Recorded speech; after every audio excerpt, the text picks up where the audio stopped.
ইঁচড় খেতে খুব ভালো লাগে, কিন্তু ইঁচড় কাটতে খুব কষ্ট,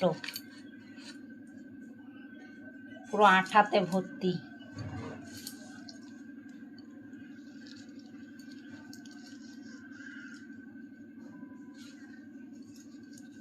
কলমি শাকের পাতাগুলো এই জন্য রেখেছি যাতে আঠাগুলো মাটিতে না পড়ে। দেখো কত আঠা।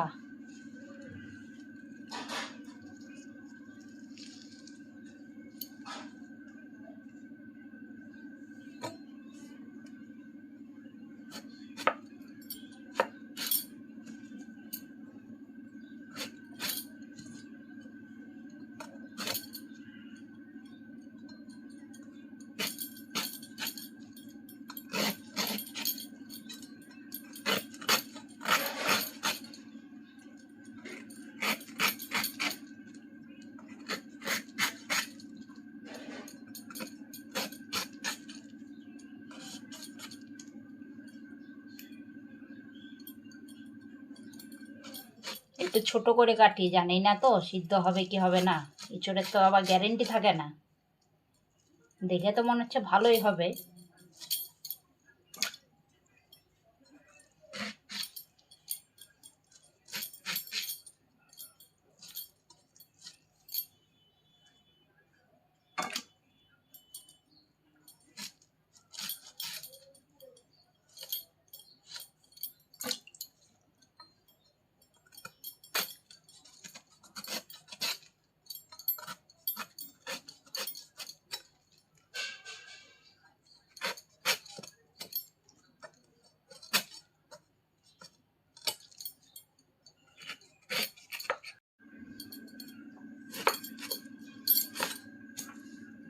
অর্ধেকটা কাটা হয়ে গেছে, এই অর্ধেকটা এটা কাটলেই আর একবার তেল লাগাতে হইলো হাতে। তোর হাত আঠা হয়ে গেছে পুরো আঠা। ওগুলো তো ইঁচড়। হ্যাঁ এটা ইঁচড় তো, ইঁচড় কাটতে গেলে হাতে সর্ষের তেল লাগাতে হয়, নাহলে পুরো আঠায় ভর্তি হয়ে যায়।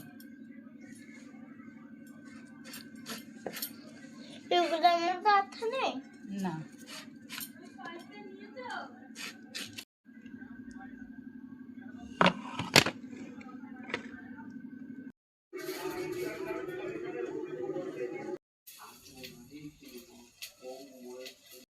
দেখো বন্ধুরা, আমার ইঁচড় চিংড়ি রান্না হয়ে গেছে। যারা যারা খেতে চাও তাড়াতাড়ি চলে আসো বন্ধুরা, দেরি করলে কিন্তু পাবে না। আর তাড়াতাড়ি ভিডিওটা দেখে একটু লাইক কমেন্ট করে দাও, তোমাদের ভালোবাসা না পেলে এগিয়ে যেতে পারবো না।